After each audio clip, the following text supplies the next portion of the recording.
Welcome back to the Founder Sandbox. The Founder Sandbox is in its fourth season. I'm here, your host, Brenda McCabe, and I'm live. This month's podcast is from the Founders Space in Pasadena, and I'm joined with my guest, Chris Daden of Criteria Corp, and a colleague of mine in the startup ecosystem. Welcome, Chris. Thanks for having me. I'm really excited to be here. So am I. So I want to briefly give some background on the Founder Sandbox for those that are listening in today. Each episode features in-depth conversations with founders of small and mid-sized owner-operated companies and operators that support the ecosystem. And together, through storytelling, we explore how to build scalable, resilient, purpose-driven businesses with great corporate governance. And you're going to discover today with Chris his origin story. I always like to start with how the person that's a guest to my podcast really started getting involved with the ecosystem and startups. And your story is quite fascinating. I'm going to give a spoiler alert here. You and I met, I guess, 2 years ago at a Thai con event where you were on a panel. I was the MC, and we got to talking over dinner, and just your origin story and the multiple exits you've had really lit up a bulb in my mind. I said, Chris, you have to be on my podcast. So it's 2 years later, and I'm so glad that we're making this happen. Lucky to be here. Thank you. Looking forward to it. So this podcast, again, we're going to talk about a lot of things because, Chris, you not only are the CTO of Criteria Corp, a talent success company where you help organizations meet objective, evidence-based talent decisions that both reduce the bias and drive better outcomes, but also you're a 2 times 40 under 40. You've had multiple exits of prior companies. You're a speaker, a founder, a board member, and recently you started your own nonprofit in SoCal called the SoCal Tech Forum. Oh, and I forgot, you're a member of the Forbes Technology Council. So we're going to have... Couldn't have said it better. Thank you, Brenda. So with that, again, my episodes on... particularly Spotify, we have a title that's on each episode, and we've chosen Scaling Work 4.0 for this month's podcast. Again, it's Chris Daden, CTO of Criteria. So let's start. What would you call your tagline? Tell us about your origin here in Southern California. Sounds great. Well, just a little bit about myself personally. I've been in tech for... quite a while now. It's really the only career I've ever had working in tech. So I started in my youth, frankly. My father was a member of the British Merchant Navy. Wow. And, you can imagine what that career involved. He traveled all around the world.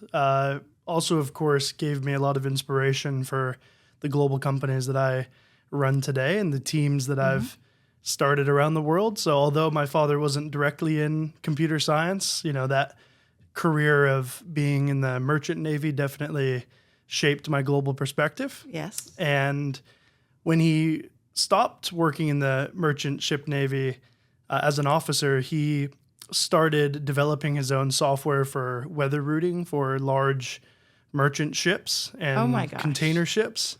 So what was amazing about that was it was ran out of a spare bedroom in my parents' house just upstairs while I was growing up there. And we used to even have a rack of kind of 4x4 Dell just desktop computers that were stacked on top of each other with a switch to switch between them. And we were running the workload that my dad made with his software there on those computers. So it was very visible and evident in my childhood. My first kind of internship was maybe when I was 13 or so. Wow. In the closet of that office. We pulled the doors off and put a desk in it, and that was like my internship desk for the summer. So started with programming in the .NET ecosystem. So what year is that, more or less? Yeah, .NET was It's probably like 2005, Right. 2006. Right. Yeah. So it was a great introductory language. Fun fact: there's a YouTube video online of me when I'm about that age. Oh, goodness. Doing a tutorial of a how to make a calculator. So Do you want that in your show notes, Chris? That. No, I'll leave it to the public to find. But you can hear my very young 12-year-old voice in a YouTube video, and it's still there. Yes. So anyway, that's part of my origin story for sure. That's what got me into computer science. My first company I started my senior year of high school. I was acqui-hired into an organization in Irvine.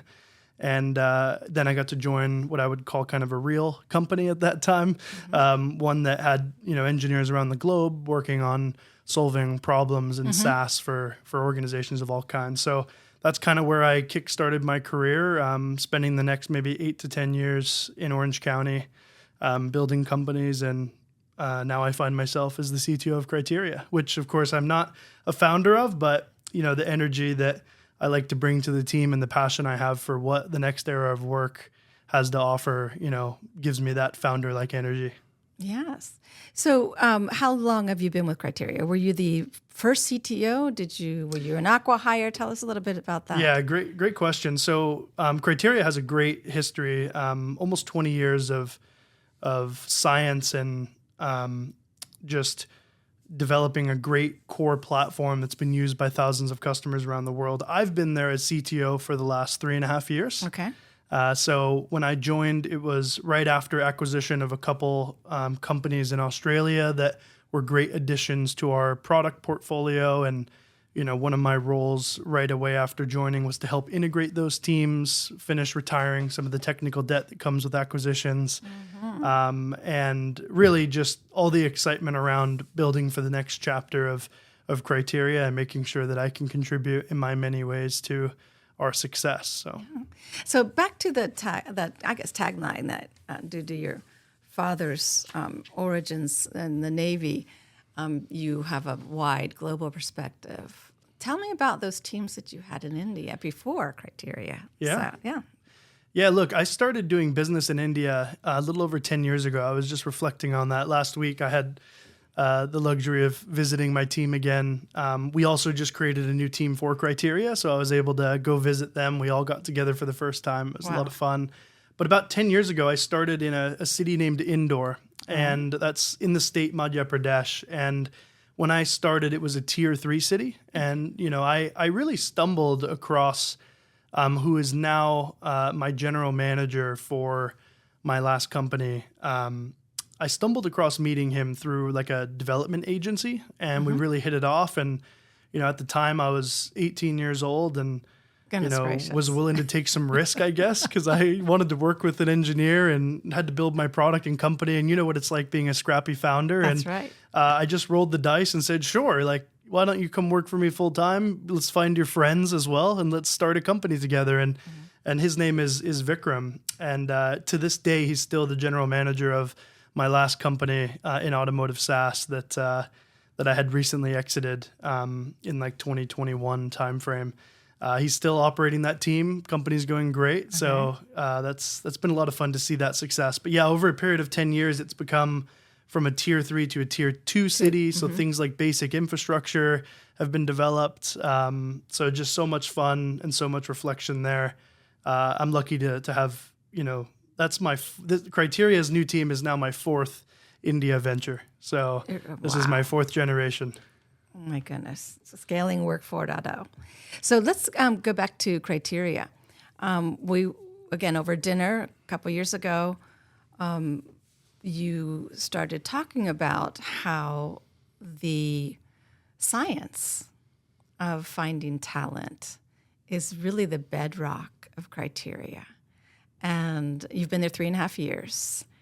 Talk to us about that, the talent and the science that is driving this company's technology and being used today in hiring across the world.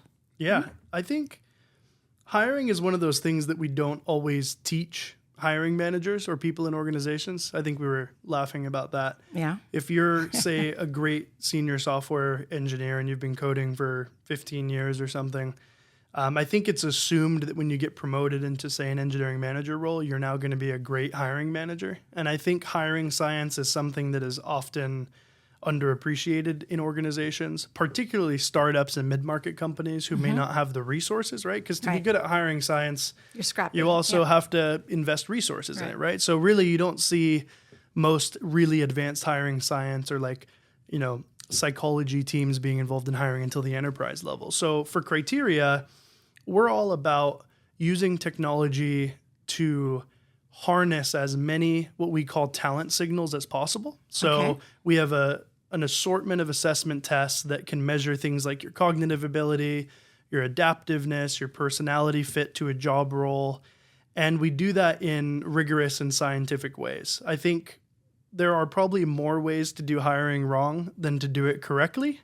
And we take a lot of pride in making sure that our products are always designed to measure those talent signals and even compound them. So as you find multiple talent signals across the life cycle of that pre-employment hiring engagement, you get a compounding, really almost like a talent blueprint of the person you're looking to hire, or maybe even like the candidate DNA of that person. And it gives you a depth of information and data about the likelihood they are to succeed for that specific job role you're hiring. Right. And, that's really, really valuable to us. And we can talk a bit about why that matters more as we enter into this new era of work. Before we go there, though, I'm fascinated. What types of what types of talent can Criteria be used for in the hiring process? Is it across all verticals? Tell me a bit about that.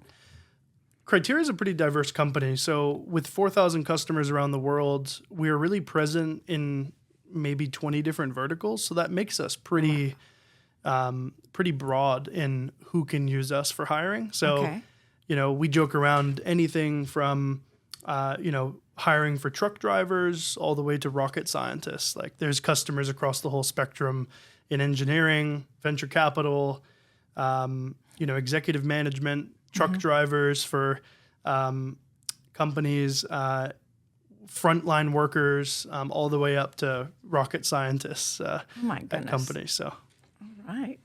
So recently you were a keynote speaker in London, and you provided your closing thoughts on AI in the workforce. So I'm going to steal your thunder right now because you gave this to me and set it up. So Work 4.0 belongs to those who pair adaptive mindsets with distinctively human skills. Workplace AI will be our most tireless colleague, but the future's real competitive edge is still human potential, continuously renewed. Wow, unpack that for my listeners. I think because we're all getting a bit nervous about, will we have job security? What do we do? What do we need to do to retool? And is everybody suitable? Mm-hmm.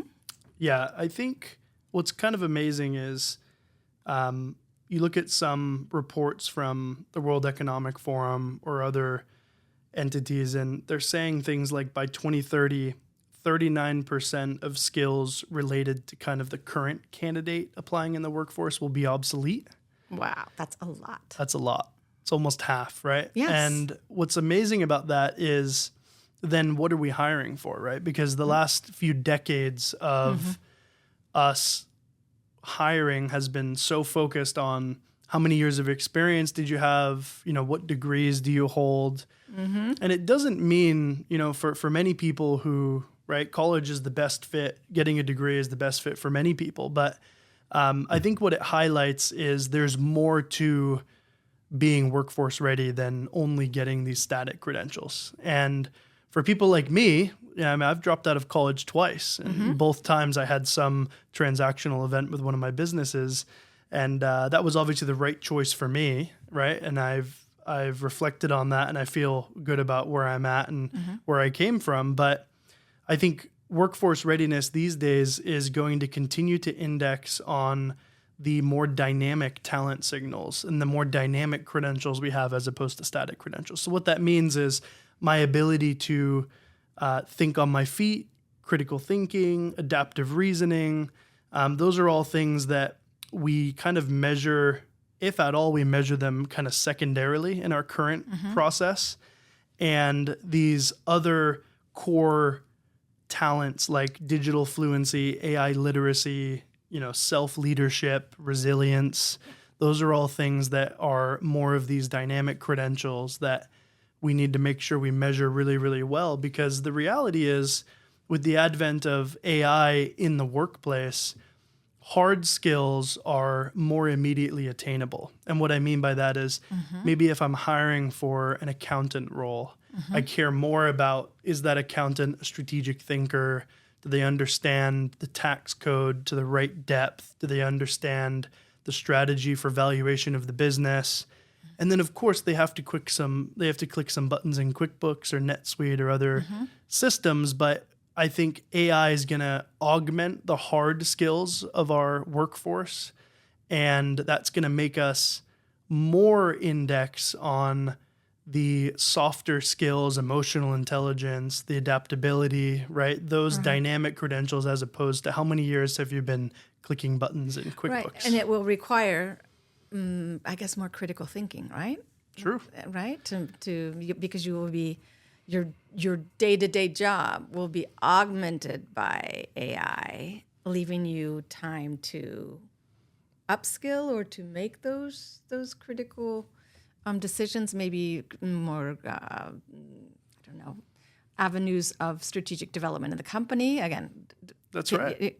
Redeploy to higher value opportunities for sure. I think if 30 to 40% of your day is tasks that can be augmented with AI, then that 30 to 40% of your, human first excellence can be redeployed to other parts of the business. So an example is at Criteria, we serve tens of millions of assessments, about 10 to 12 million per year. Okay. And we have about 5 or 6 million candidates that come through that process. So when they need technical support or help with the software, they often reach out to our live chatbot. And, we at Criteria want to make sure we prioritize a 5-star candidate experience. So even though candidates aren't the ones paying for the service, our customers are, we know that, our customer satisfaction is tightly linked to how satisfied our candidates are. Got it. And one of the things we had was thousands and thousands of tickets every month from those 5 million plus candidates coming into our support system. And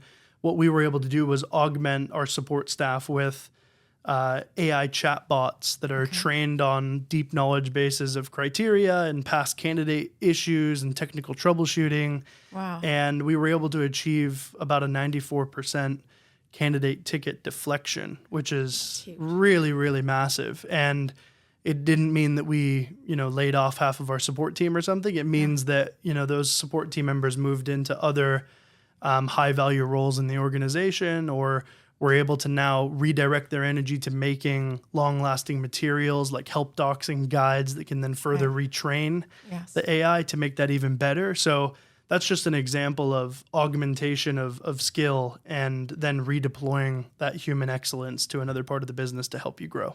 So has Criteria used the same type of methodology for their staff?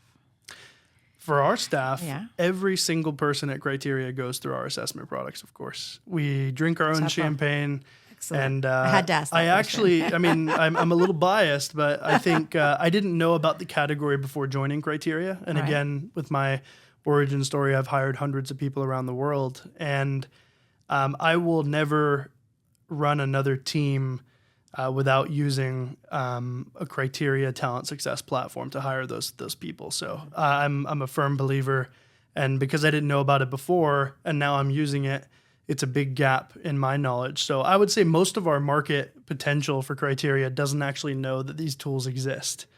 A lot of them have a retention challenge, or they're having an issue hiring the right people. And people like me, before I joined Criteria, don't actually know that this tool set is available. Wow. So part of my mission is to make sure that startups and founders and mid-market companies are aware that this is available, because it solves a big problem for us building the best teams. Yeah. So last plug for Criteria, and then we're going to move on in the interview here. How do customers experience Criteria? How do they get onboarded? I mean, what is it? The HR department?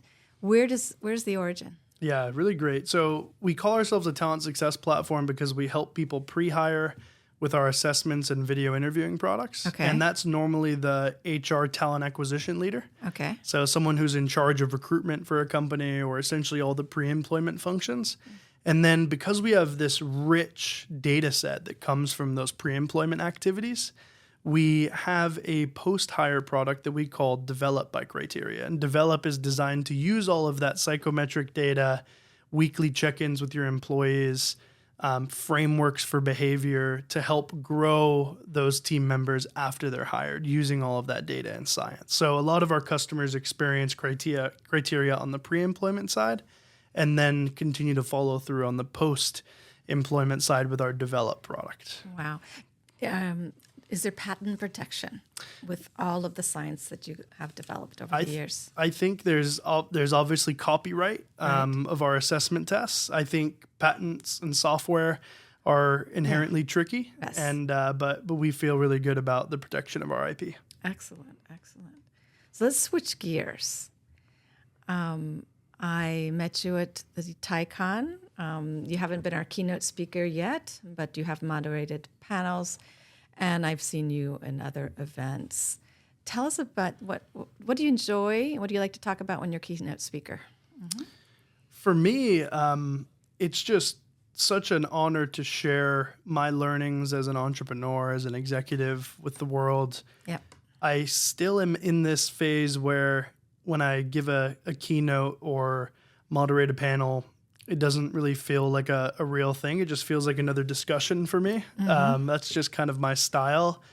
I just think that the world stays connected by sharing information like that. And for me, I'm lucky to be at the convergence of 20 years of Criteria's product helping people make hiring decisions and this once-in-a-lifetime emergence of generative AI intersecting with, our workforce skills. So I talk a lot about that.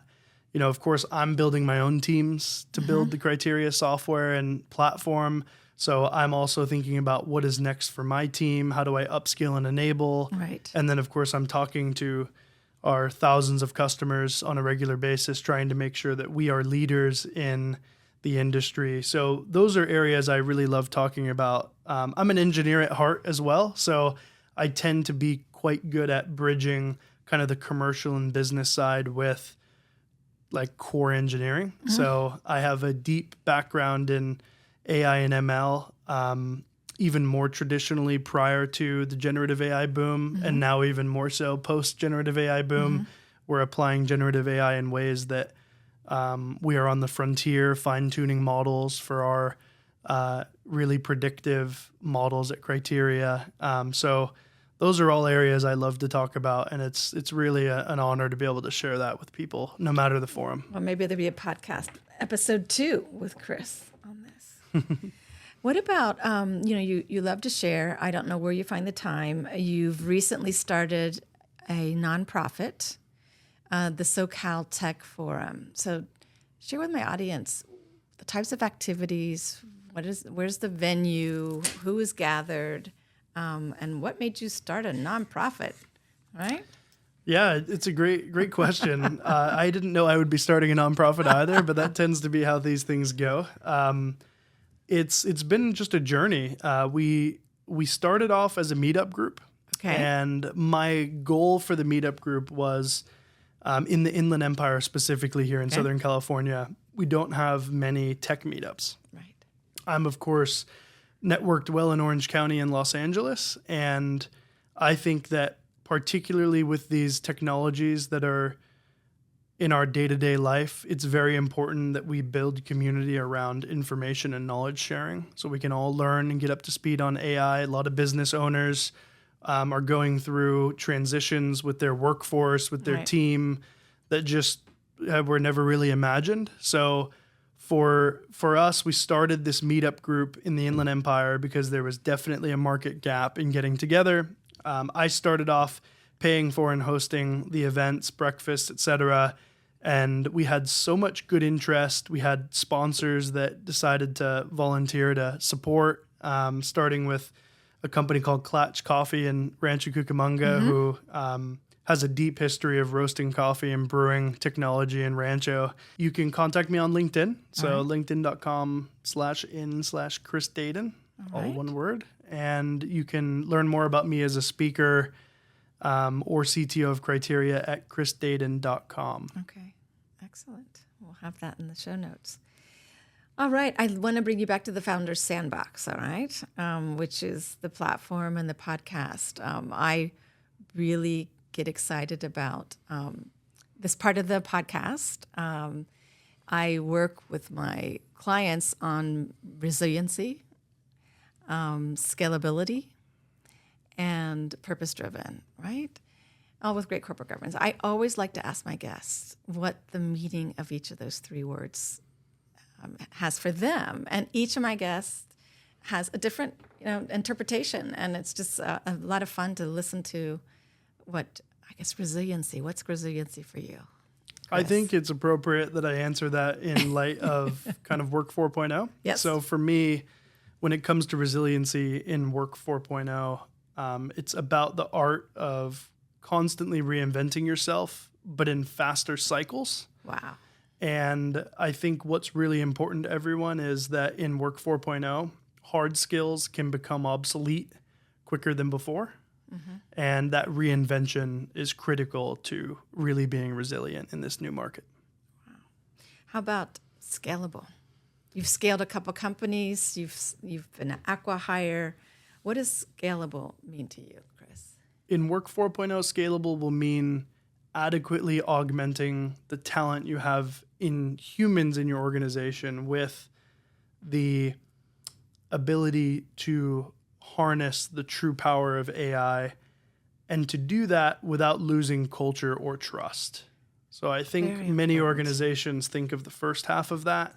Very few of the organizations can execute on human plus agentic AI and also maintain trust and without losing culture.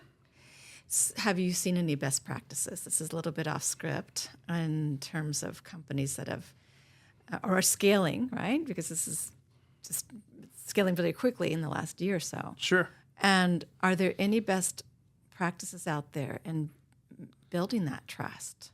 Yeah. I think having a real holistic AI strategy is key. And one main component of a holistic AI strategy is how can you get tools to the fingertips of every staff member in your organization so that it's embedded in their workflow? Because a lot of the top-down AI strategy from organizations, like a CEO says you must use AI and we must be 25% more efficient, is really shallow when it comes to strategy. And it very rarely results in a culture sustaining in a company for this AI growth and augmentation. So what I've been really impressed by is, when I host things like AI monthly global office hours at Criteria, or I host one-on-one sessions with employees to learn about how they're using AI, because you're able to push those tools down to your team members and let them use it in a safe and comfortable area, it allows you to see what people creatively do with AI. And most of the time, I could say there's probably 60 or 70% of use cases that I would never have expected my staff to use AI for, and I would have been the bottleneck of creating if they were waiting for me to do it, and instead give them a safe experimentation zone. And I think that is key to a sustaining AI strategy for a company. So your best practice is actually a Criteria, from what I'm hearing here, and it's very becoming, because I like to talk about playfulness in the sandbox, right? I read recently, it was an EY study, I think it was this last week, that about 40% of employees that are forced to use AI tools give up after a month. They don't see the utility in their day-to-day tasks they're doing.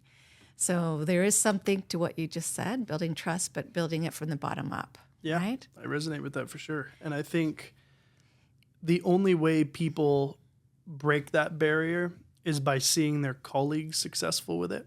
Very rarely is a demo from an executive leader going to be, it might be enough to begin a culture of AI. Like I had to do a lot of demos and show people kind of the art of the possible. Okay. And then as soon as I saw pockets of AI, intelligence in the organization, the quicker you can elevate those people to lead and present their findings, the faster you build up kind of the natural human competition between your team, and everybody all of a sudden will get more behind it. And that's really important. I think you've reached a point of success in your AI strategy when you were once leading the AI learning sessions and now you are not.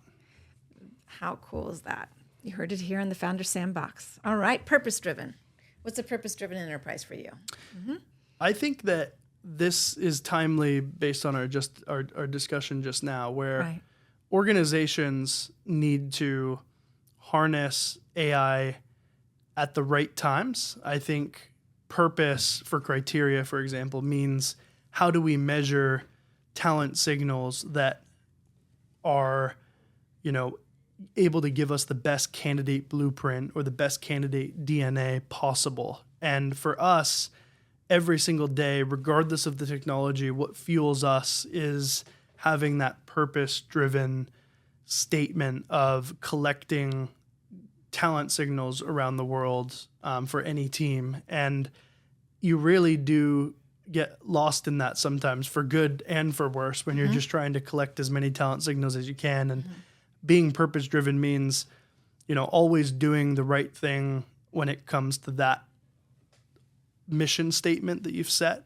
And for us, it's collecting talent signals. And I think that, AI can do that well in a lot of areas, but AI can also be very dangerous in those areas. So when it comes to Work 4.0, having that purpose-driven enterprise statement is very, very important because it anchors us for our new product development. It anchors us for how we're using new technology to help people make the best teams.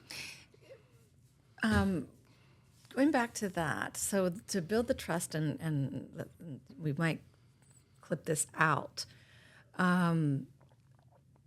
does Criteria maintain a group of scientists to actually peel back the layers and make meaning out of the signals that you are capturing to create new signals? That's one question. The second is, does Criteria have an ethicist on board, on call, or how do you ensure there is guardrails around talent signals? Yeah, those are really great questions. I think for Criteria, when we say we're rooted in science, it wouldn't mean very much if it was just a bunch of engineers and product managers kind of deciding what science is, right? So for us, we take a lot of pride in our product IO psychology team. So a lot of them are industrial organizational psychologists by trade that are working full-time for Criteria. And their role is assessment development, assessment validation, and particularly in the light of fine-tuning AI models, they are very, very hands-on in creation of those models, validating those models.